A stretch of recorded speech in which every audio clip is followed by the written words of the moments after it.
There are several hidden disadvantages and practical considerations about gold that no one discusses. It's natural that those attempting to sell you gold as a panacea don't want you to be aware of these disadvantages, because if that happens, you might reconsider purchasing gold. But I don't have anything to sell, so I just want you to be aware of these inconveniences and technicalities so you don't lose your money and gold. The most significant inconvenience occurred several times throughout history. States can confiscate your gold. Sounds crazy, right? There have been two well-known instances of gold confiscation by the authorities, and it was not in Zimbabwe or North Korea, but in the USA and United Kingdom.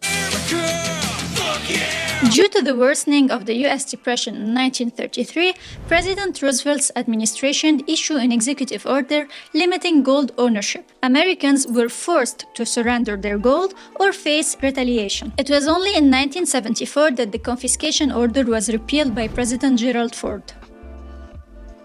Due to the depreciation of the pound, the government of the United Kingdom banned citizens from owning more than 4 gold or silver coins in 1966. This could totally happen in the Eurozone. It will come. It will come.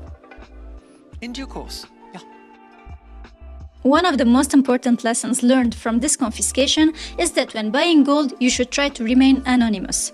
This means that you should buy your gold with cash rather than a credit card, so you should not purchase it online. And you can now see the problem with gold influencers who will give you a discount code to use on whatever website to buy gold. By doing so, you're simply waving to your friendly government, which enjoys keeping track of your activities for your own good, of course. The second disadvantage is less obvious. Let's say you want to flee with your gold by plane. You will have a lot of trouble doing so if it exceeds a certain threshold, such as $10,000 in the United States. Because you will have to declare your gold to customs, you will more likely to get into trouble and have to pay taxes. Also, smuggling it by plane is impossible. It will ring at every security checkpoint. Actually, if you're thinking about putting some of your money into gold and fleeing by plane, precious stones are probably a better option than gold because they are smaller and won't ring in security checks. Another significant disadvantage of gold is that if you do not like and comment this video, you may lose it all.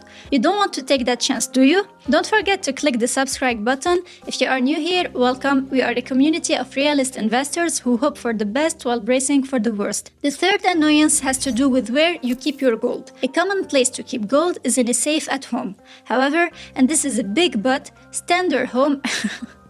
I like big buttons.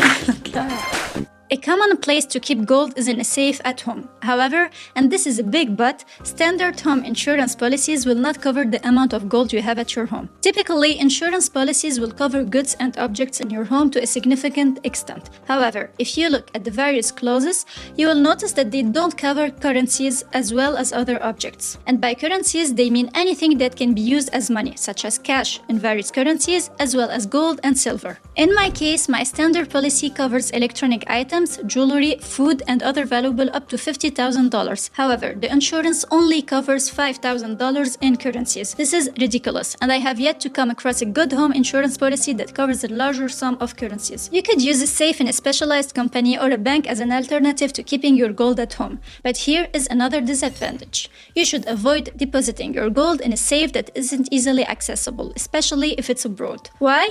Well, thanks to Corona, I just happened to hear crazy stories about safe deposit companies closing their doors and forcing their customers to come in to retrieve their funds right in the middle of the first lockdown when planes were no longer flying. To put it another way, having your gold out of reach in the event of a black swan can be disastrous. Actually, I have nothing against gold. In fact, it's part of my portfolio. Something like 5% of it, which I treat as a special insurance policy. Just like I have a taser, a gun, and even a crossbow at home, or an emergency bag or bag-out bag for people into collapse porn. Actually, this isn't my first video on the subject of gold. I have a video that shows that gold is not a good inflation hedge, and even more surprisingly, I also show that gold is a good hyperinflation hedge only in one case, which you can learn about by watching this video. And do you know other hidden disadvantages of gold, and what do you do about them? Don't hesitate to let us know by leaving a comment. You can support us on Patreon, where we share some exclusive crypto, finance, and collapse contents. We stay in touch on Facebook and Twitter.